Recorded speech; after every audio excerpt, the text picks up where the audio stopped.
Kapteni Tamba.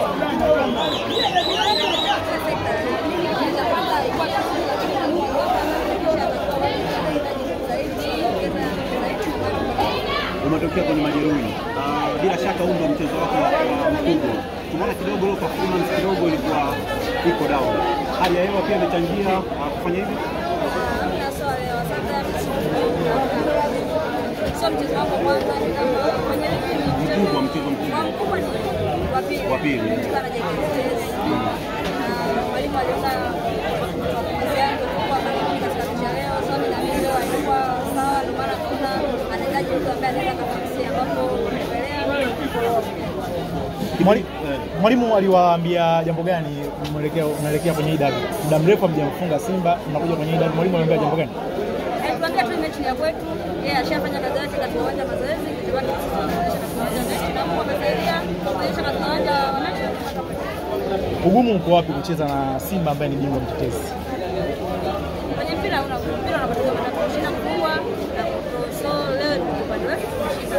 Mpira unaweza kuwa ni timu kubwa lakini ukakia kwa kuona so leo iko upande wetu tunapata matokeo. Wewe kama kapteni sasa unaelekea kwenye mechi na wachezaji wenzako, mlikuwa mnazungumza jambo gani?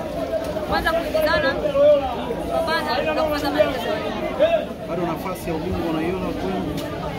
Kiupande wetu sisi kama Yanga tunajiandaa kushinda kila mchezo utakaokuwa. So kama itatokea ubingwa utakuwa lakini plani yetu kushinda kila mchezo.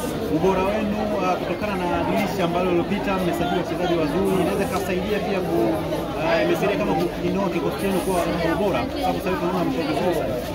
Mwanzo mimi naamini tulikuwa kwa sababu wana wachezaji kwa wengi wageni, lakini this time kwa muda tumekaa tukara vizuri na naona tunafanya vizuri sana. Na mechi kama almost 5 mechi hizo bila kukubali jambo kubwa. So mtegemea makubwa zaidi. La mwisho, unapokiona kikosi chako, inawezekana tukaiona Yanga Princess ikaja kushika soka la Tanzania kama ilivyokuwa kwa Bana Vita. Shukrani.